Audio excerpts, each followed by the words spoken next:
भारत भ्रमणमा हुँदै गर्दाखेरि दुईटा पुलिसका गाडी अगाडि दुईटा पुलिसका अगाडि पछाडि स्कटिङ थियो रवि लामिछानेलाई। म त्यतिखेर सम्झेको थिएँ त्यो जिल्लामा रवि लामिछानेमाथि मुद्दा लगाइराख्दाखेरि पुलिसका गाडी जसरी अगाडि हिँड्थे, हाम्रा साथीहरूले मोबाइलबाट खिच्दाखेरि पनि मोबाइल थुत्दिन्थे प्रहरीले। त्यो दिन थियो। आज यो दिन छ, सत्ता छ हामीसँग शक्ति छ भनेर त्यसको दुरुपयोग हुनु हुँदैन, त्यसको दुरुपयोग गर्नु हुँदैन। हामीले गर्ने चिज जनताका लागि गर्ने हो। जनताले जुन विश्वास दिएर हामीलाई मत दिएको छ त्यसको कदर गर्ने हो। बोल्दिनँ भन्दा लामो बोले जस्तो छ।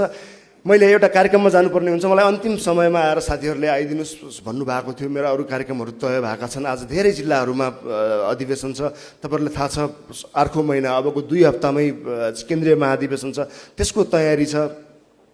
तपाईँहरू उपस्थित भइदिनु भयो, सबैलाई धेरै धेरै धन्यवाद। र रासोपाको ललितपुरको यो अधिवेशन सफल होस्। नेतृत्वमा आउने व्यक्ति जो भए नि रासोपाकै हुन्, हाम्रै साथीहरू हुन्। सभ्य भव्य तरिकाले यो अधिवेशन सम्पन्न होस्। धन्यवाद, नमस्कार, जय घन्टी।